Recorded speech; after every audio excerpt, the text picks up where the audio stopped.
नमस्कार दोस्तों, मेरा नाम है प्रदीप चौहान। बात समझनी है तो पूरी सुननी होगी। दोस्तों, आप में से बहुत से लोगों को शायद जो मैं कह रहा हूं वो एग्जेजरेटेड लगेगा, लेकिन सच्चाई यही है। सच्चाई ये है कि आज दिल्ली में जो कांग्रेस की महारैली हुई है, वो सिर्फ महारैली नहीं थी। उस महारैली से कहीं आगे की बात थी। जो जमावड़ा उस रैली में हुआ, इकट्ठा हुआ देश भर के कांग्रेस कार्यकर्ता है, वो अलग कहानी है, वो अलग बात है। लेकिन इस रैली के जरिए कांग्रेस ने, मान के चलिए, आने वाले दिनों में इस देश की राजनीति में एक नई लकीर खींच दी है।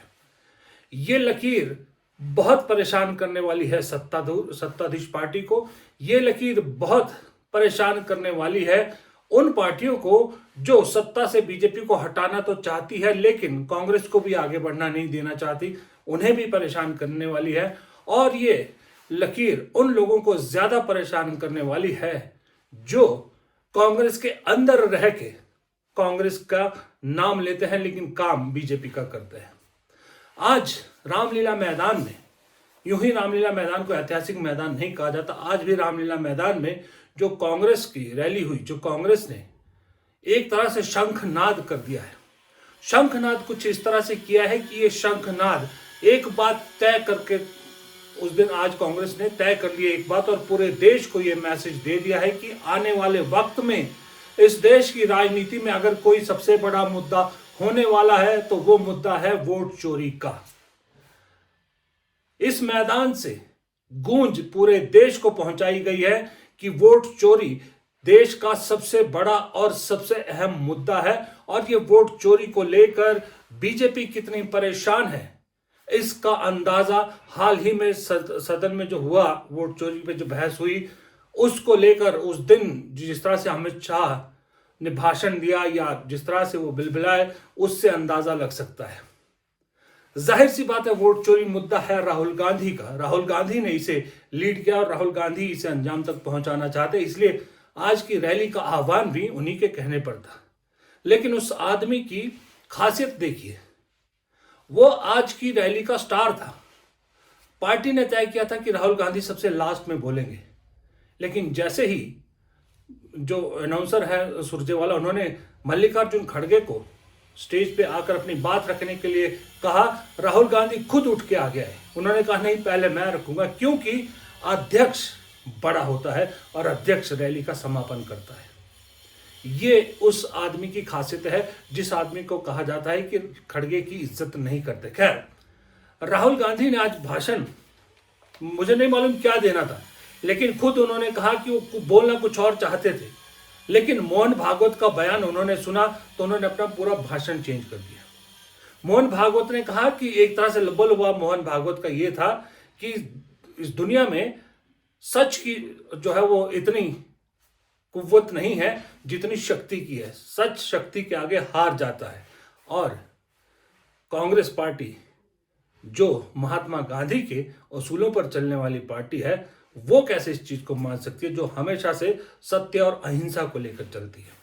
राहुल गांधी ने उसी के आसपास अपनी पूरी बात कही और अपने कार्यकर्ताओं को, जो वहां मौजूद थे रामलीला मैदान में, लाखों कार्यकर्ता, उन्हें भी और जो नहीं थे उन्हें भी दो टूक शब्दों में साफ कह दिया कि इसी सत्य के सहारे हम मोदी, शाह और संघ को उखाड़ फेंकेंगे। कि अंडमान निकोबार में मोहन भागवत ने एक बयान दिया। मेरा प्लान, भाषण का प्लान दूसरा था, मगर जब मैंने उनका बयान सुना तो मैंने अपना पूरा प्लान बदल दिया। भाषण का प्लान, गांधी जी कहते थे कि सत्य सबसे जरूरी चीज है। हमारे धर्म में सत्य को सबसे जरूरी माना जाता है। आपने सुना होगा सत्यम शिवम सुंदरम, सुना है? हमारे धर्म में कहा जाता है सत्यम शिवम सुंदरम। आपने सत्यमेव जयते भी सुना होगा, सुना है? अरे भाई कांग्रेस के कार्यकर्ता हो, सुना है? अब मोहन भागवत का बयान सुनिए। विश्व सत्य को नहीं, शक्ति को देखता है। जिसके पास शक्ति है उसे माना जाता है। यह मोहन भागवत की सोच है, यह विचारधारा आरएसएस की है। हमारी विचारधारा, हिंदुस्तान की विचारधारा, हिंदू धर्म की विचारधारा, दुनिया के हर धर्म की विचारधारा कहती है कि सत्य सबसे जरूरी है। और भगवत कहता है सत्य का कोई मतलब नहीं है, सत्ता जरूरी है। इस बात की लड़ाई हो रही है हिंदुस्तान में। भाई और बहनों, सत्य और असत्य के बीच में लड़ाई हो रही है। और मैं आपको इस स्टेज से गारंटी देके कहता हूं, आप देखना, हम सत्य को लेकर, सत्य के पीछे खड़े होकर नरेंद्र मोदी और अमित शाह को, आरएसएस की सरकार को हिंदुस्तान से हटाएंगे। देखिए, सत्य से राहुल गांधी कह रहे हैं मोदी, शाह और आरएसएस को हराएंगे। सही बात है, क्योंकि अब सत्य के अलावा कांग्रेस के पास कोई बड़ा हथियार बचा भी नहीं है। क्योंकि अगर आप संसाधनों के हिसाब से जाएंगे, आर्थिक हालत के हिसाब से जाएंगे, तो अभी कुछ दिन पहले ही सदन के अंदर अजय माकन ने पूरा हिसाब किताब रखा कि कांग्रेस के पास कितना पैसा है, बीजेपी के पास कितना पैसा है। 138 करोड़ कांग्रेस के पास है शायद, और 10,000 करोड़ से ज्यादा बीजेपी के पास है। तो उस मामले में तो आप हरा नहीं सकते कांग्रेस को, बीजेपी को हरा सकते हैं तो सिर्फ सत्य की लड़ाई को लेकर, सच्चे मुद्दों पर हरा सकते हैं। क्योंकि आर्थिक हालत जैसे इस देश की आम जनता की खराब है ना, वैसे ही कांग्रेस की भी खराब है। तो दोस्तों, जैसा कि आप में से बहुत से लोग कमेंट सेक्शन में पूछते हैं कि हम इनकी इनकम कैसे बढ़ाएं, क्योंकि आजकल चाहे कितनी भी अच्छी नौकरी क्यों ना हो, महंगाई इतनी हो गई है कि सैलरी से गुजारा ही नहीं होता। इसलिए सब लोग कोई ना कोई अल्टरनेट या एक्स्ट्रा इनकम का तरीका ढूंढते रहते हैं। तो ऐसे में मैं आप लोगों को एक चीज़ सजेस्ट करना चाहता हूँ, क्योंकि मुझे भी अभी इस तरीके की तलाश थी और मुझे अभी मिला है, और वो है मार्केट वुल्फ ऐप। जी हाँ, ये सेबी रजिस्टर्ड ऐप है जो इंडिया में काफ़ी तेज़ी से बढ़ रहा है। चलिए मैं आपको बताता हूं कि इस ऐप को इस्तेमाल कैसे करते हैं। देखिए, मैंने अपने फ़ोन पे पिन डालकर लॉगिन किया और फॉलो ट्रेंड पर क्लिक किया। ये आपको प्रॉफिटेबल ट्रेंड्स दिखाता है जो बाजार में चल रहा है, और आप एक ही क्लिप में फॉलो कर सकते हैं। यहाँ आप बहुत छोटी इन्वेस्टमेंट से भी ट्रेडिंग शुरू कर सकते हैं, जहाँ दूसरे ऐप पर आपको इतना इन्वेस्ट करो, उतना इन्वेस्ट करो, कई तरह की चीज़ें बोलते हैं। और जिनको डर लगता है कि बड़ा नुकसान हो जाएगा, उसके लिए यहाँ पर एक सोल्यूशन भी है। इसमें इनबिल्ट स्टॉप लॉस फीचर है। मतलब जैसे ही आप नुकसान के एक लेवल तक पहुँचते हैं, ये खुद ब खुद स्टॉप बटन लगा देता है ताकि आपका ज़्यादा नुकसान ना हो। देखिए, प्रॉफिट ट्रेंड के हिसाब से मूव कर रहा था। मैंने स्टॉप ट्रेड क्लिक किया और बस 1306 रुपये का प्रॉफिट बुक कर दिया, वो भी इतने कम टाइम में। इस पूरी फैसिलिटीज़ को ना आप सिर्फ 99 रुपये के लाइफ टाइम फीस के साथ इस्तेमाल कर सकते हैं, वो भी सुबह 9 बजे से लेकर रात को 12 बजे तक। मार्केट वुल्फ ऐप आपको फ्री रिकमेंडेशन भी देता है। ये देखिए, लोगों ने नवंबर में एक दिन में 14,142, जून में 70,468 और जुलाई में 59,696 और अब अक्टूबर में 58,207 का प्रॉफिट बुक किया है। और इस प्रॉफिट पर मार्केट वुल्फ का कोई कमीशन भी नहीं लगता। मार्केट वुल्फ ऐप के 20 लाख से ज़्यादा डाउनलोड्स ऑलरेडी हो चुके हैं और इससे लोग अपना फाइनेंशियल फ्यूचर सिक्योर कर रहे हैं। लिंक डिस्क्रिप्शन में भी दिया है और कमेंट में भी पिन किया हुआ है। तो अभी जाइए मार्केट वुल्फ ऐप को अभी चेक कीजिए। राहुल गांधी के पूरे भाषण में बहुत सारी चीजें थी, लेकिन चुनाव आयोग और वोट चोरी मुख्य था। चुनाव आयुक्तों के बाकायदा नाम लेकर राहुल और प्रियंका ने जिक्र किया और कहा कि इन्हें बचाने के लिए जो भी कानून इस सरकार ने बनाया है, वो कानून तो जाएंगे ही जाएंगे, और साथ में इन लोगों का हिसाब किताब होगा। और राहुल गांधी अब ये लगातार कह रहे हैं, सदन के अंदर तक कह चुके हैं, और इसका असर हो रहा है क्योंकि चुनाव आयोग में खलबली मची है, जो सूत्र बता रहे हैं। खैर, लेकिन उन्होंने बाकायदा जिस तरह से कहा कि वोट चोरी को लेकर हम कानून बदलेंगे और इसीलिए अमित शाह वोट चोर है, ये जानते हैं उनकी पार्टी वोट चोर है, इसलिए राहुल कहते हैं कि सदन में जब उन्होंने अमित शाह को चैलेंज किया तो अमित शाह इसलिए उस चैलेंज से भागे। और जब अमित शाह अपनी बात रख रहे थे तो जिस तरह से वो कांप रहे थे, उनके हाथ कांप रहे थे, उनकी बॉडी लैंग्वेज बता रही थी कि वो इससे घबराए हुए हैं। और उससे राहुल गांधी को और हौसला मिला कि इस रैली के जरिए अब इस मुद्दे को और बड़ा किया जा सकता है। एक चीज और मैं सुनाना चाहूंगा राहुल गांधी की, जो उन्होंने बहुत सही कही। उन्होंने कहा नहीं मतलब इशारों में कहा कि हम अक्सर सुनते हैं ना 56 इंच वाले मोदी जी, 56 इंच के सीने वाले मोदी जी। राहुल गांधी ने 2 लाइन की बात में पूरी सच्चाई बता दी कि इन लोगों की बहादुरी सिर्फ तब तक है जब तक सत्ता में है, सत्ता से निकलते ही इनसे बड़ा डरपोक कोई नहीं। और पार्लियामेंट हाउस में कुछ ही दिन पहले कांपते हुए ऐसे हाथ कांप रहे थे अमित शाह जी, उनकी सफाई देते हैं। आपने देखा होगा, देखा, मैंने उनको सीधा चैलेंज किया कि आइए पार्लियामेंट में, आपने मेरी प्रेस कॉन्फ्रेंस की बात की, आइए डिबेट करते हैं, देश को दिखाते हैं सच कौन बोल रहा है। ये आप भूलिए मत, ये देश सच का देश है, सत्य का देश है।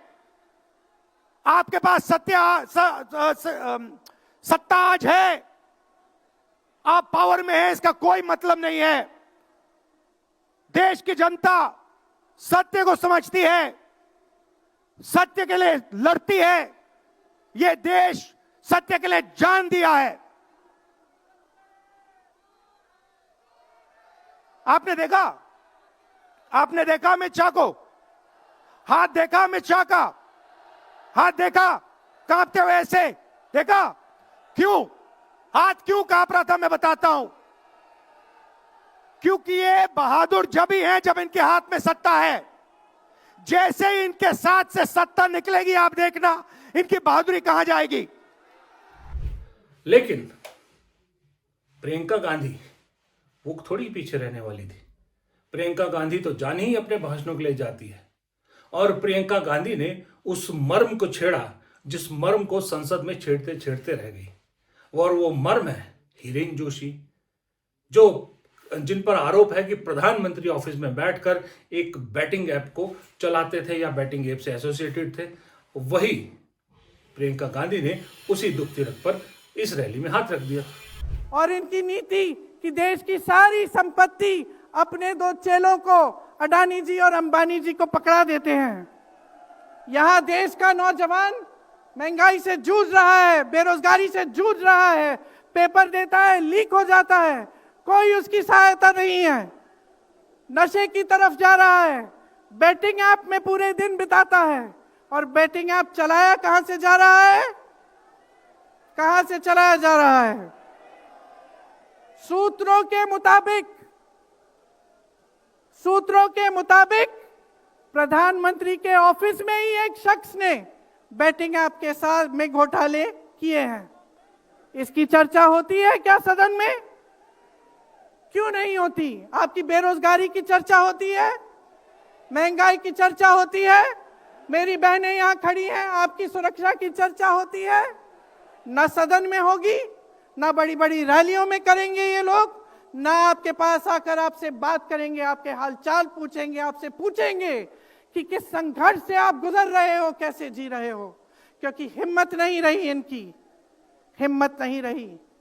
खैर, आपने ये सारा भाषण सुना होगा, लव्वा लुवा बहुत सुना होगा। लेकिन एक चीज और मैं आपको सुनाना चाहता हूं इस भाषण की, खास करके राहुल गांधी की।